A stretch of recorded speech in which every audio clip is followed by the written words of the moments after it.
آیا میخوایم بدونین انجام چه کارهایی در ابتدای صبح باعث شکست شما میشه؟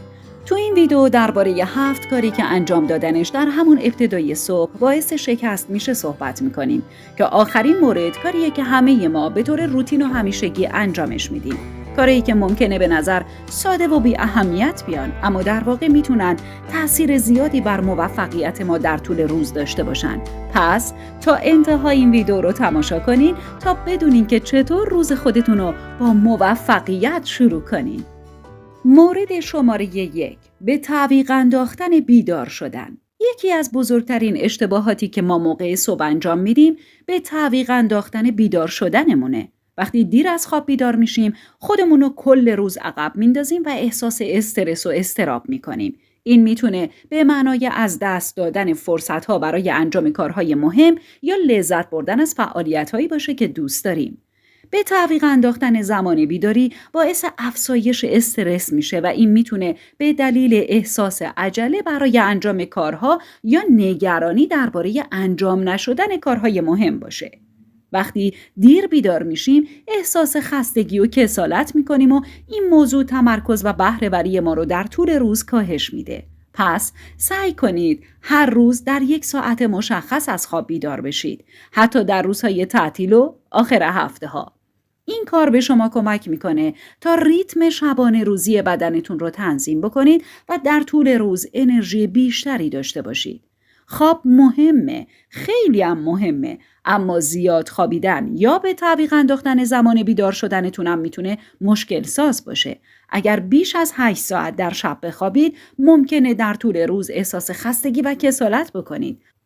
پس برای داشتن خواب کافی، شبها زودتر بخوابین و سعی کنین بین 7 تا 8 ساعت در شب بخوابید تا انرژی کافی برای شروع روز داشته باشید.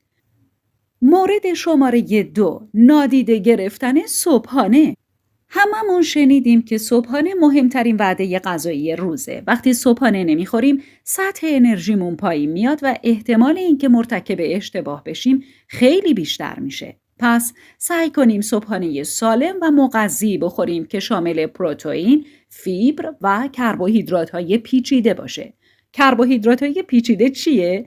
کربوهیدرات‌های پیچیده همون کربوهیدرات‌های خوبی هستن که به تدریج توسط بدن تجزیه میشن، به ما انرژی طولانی مدت میدن، باعث احساس سیری میشه و به افزایش سلامت ما کمک میکنه.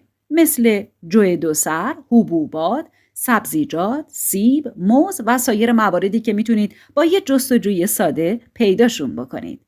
نوشیدن قهوه موقع صبح میتونه به ما کمک بکنه تا صبحها بیدار بشیم، اما نوشیدن بیش از حد اون میتونه باعث بیخوابی و اضطراب بشه.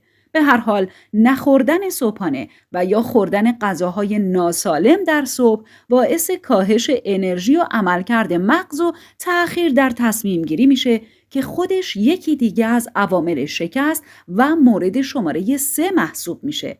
اما قبل از اینکه مورد شماره 3 رو بگم، لطفاً ویدیو رو لایک بکنین. مورد شماره 3، گرفتن تصمیمات سریعه. اگر میخواید در طول روز موفق باشید، باید تصمیمات خودتون رو سریع بگیرید. تأخیر در تصمیم گیری باعث میشه احساس سردرگمی و استرس بکنید. سعی کنید در مورد کارهایی که باید انجام بدید قبل از خواب فکر کنید و حتی روی یک کاغذ بنویسید. از شب قبل مقدمات اولیه کاراتون رو انجام بدید تا صبح سردرگم و گیج نباشید و تصمیماتتون رو سریع بگیرید. این یکی از رموز مهم موفقیت آدم‌های موفق جهانه. یکی از مواردی که باعث افزایش اعتماد به نفس که منجر به گرفتن تصمیمات سریع و در نهایت موفقیت میشه، ورزش کردنه و ورزش نکردن از اون کارای اشتباهیه که ما مرتکب میشیم. ورزش صبحگاهی راهی عالی برای شروع روزه. ورزش به ما کمک میکنه تا انرژی بیشتری داشته باشیم، استرس رو کاهش بدیم و تمرکز خودمون رو بهبود ببخشیم. عواملی که هر کدومش در موفقیت نقش اساسی دارن. اگر صبحها وقت ورزش کردن ندارید، سعی کنید حداقل 30 دقیقه در روز ورزش کنید. ورزش نقش اساسی در کنترل ذهن و جلوگیری از بروز مورد شماره 5 داره. اگه تا اینجای ویدیو خوشتون اومده باشه قطعاً مورد آخر براتون خیلی جذاب میشه. پس تا انتها ویدیو رو ببینید. اما مورد شماره 5 شامل تفکر منفیه. بله، تفکر منفی سبب شکست و نرسیدن به موفقیت میشه.